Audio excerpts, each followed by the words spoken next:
Em pequenas esquinas do tempo e do espaço, os cientistas encontraram energia inexplicável e mistérios de quebrar a cabeça. Mistérios que sugerem que tudo está conectado, que o universo físico, em sua essência, não é físico.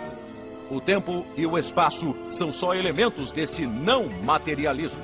E hoje, cientistas renegados estão se encontrando com líderes religiosos, conversando e tentando realizar um encontro de espírito e ciência de uma vez por todas.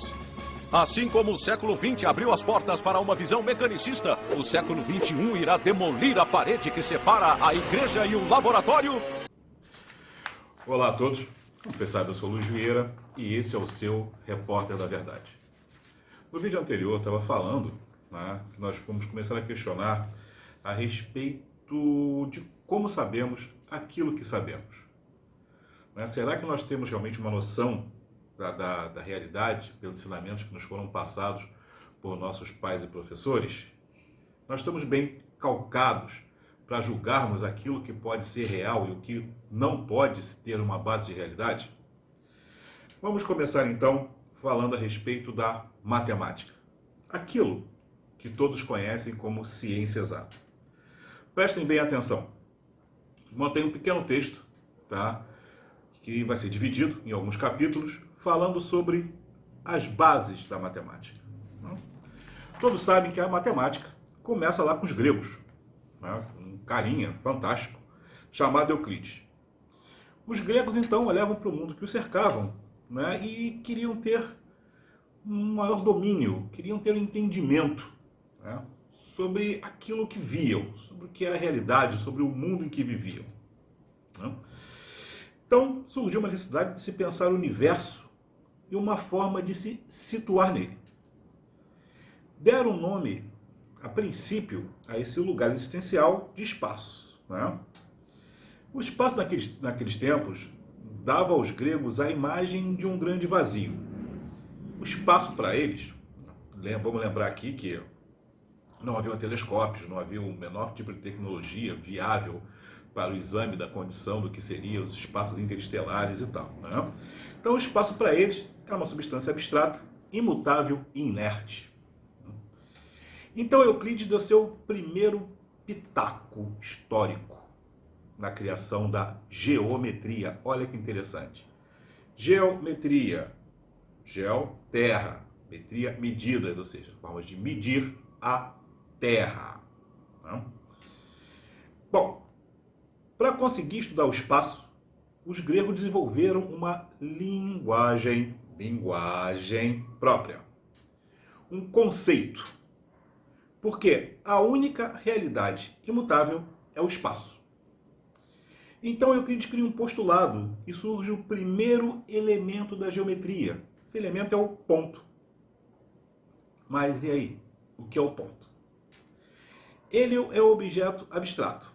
Em termos reais, ele é um nada, sem tamanho, massa ou qualquer outra forma de qualificação.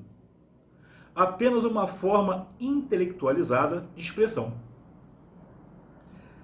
O seguinte elemento criado é um conjunto de pontos alinhados um ao lado do outro.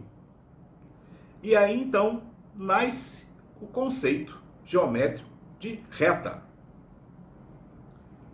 Eu acho que podemos, a partir daí, já sacar que a reta é um conjunto de coisa nenhuma alinhada no espaço imaginado. Olha que legal as bases da matemática. Então tá. Então agora nós temos o pressuposto, a grosso modo, que a reta nada mais seria que o aglomerado de nada. Isso criou então a primeira figura geométrica no espaço. Porém, ela sendo esse monte de nada, até onde ela pode se estender? Vamos lembrar que a reta é uma tentativa de quantificar o espaço. Não vamos perder isso de vista. E até onde o espaço se estende? Pois é. A resposta que todo mundo vai dar é infinito. Uma reta se estende até o infinito. Pois é. E o que é o infinito? Pois é, isso mesmo. ninguém sabe. Ou seja, o infinito é um sinônimo de não sei. Pura e simplesmente. Aquele oitozinho deitado, né? Vocês veem aí, volta e meia, principalmente agora se fala muito em física quântica, simplesmente significa não sei. Aquilo é um mero convencionalismo. Então nós temos um ponto, que é um nada, não tem qualificação matemática, né? Não tem massa, não tem espaço, não tem nada, né? Alinhado um nada ao lado do outro, cria a figura geométrica da reta, que se estende até onde ninguém sabe. Ninguém sabe. E aí, se ninguém sabe, se deu o nome de infinito. Olha que legal, né? Bom, isso aí não é uma coisa daquele tempo, não. Até hoje os astrofísicos não sabem até onde se estende uma reta. Ninguém consegue qualificar o infinito até hoje, né? Não satisfeito com isso, Euclides continua. O cara era fera, criando agora um conjunto de retas alinhadas, uma ao lado das outras. Tá? Então você tem o ponto, que se alinha um ao lado dos outros e cria as retas, e as retas que se alinham uma ao lado da outra e criam o plano. Ou seja, o nada continua ganhando novos contornos. Nada vezes nada. Porque ninguém consegue quantificar até onde vai e o que é. Tá? Mas damos a esse nada, a essa composição de nada, o nome de plano. Olha que legal, né? E quantas retas se podem alinhar para se formar um plano?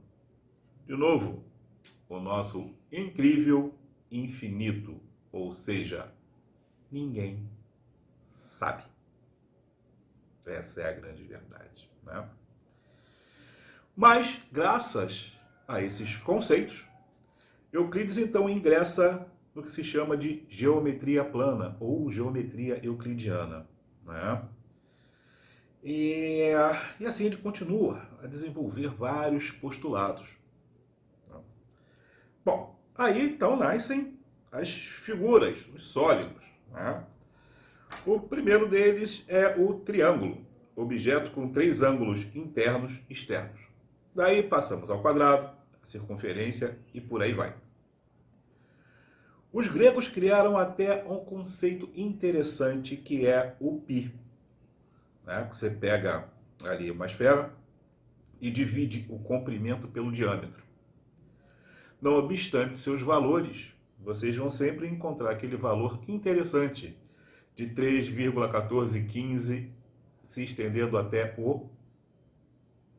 ninguém sabe. Infinito. Mas espera aí. Como é que a divisão de números reais vão gerar alguma coisa que ninguém sabe? Estranho, não?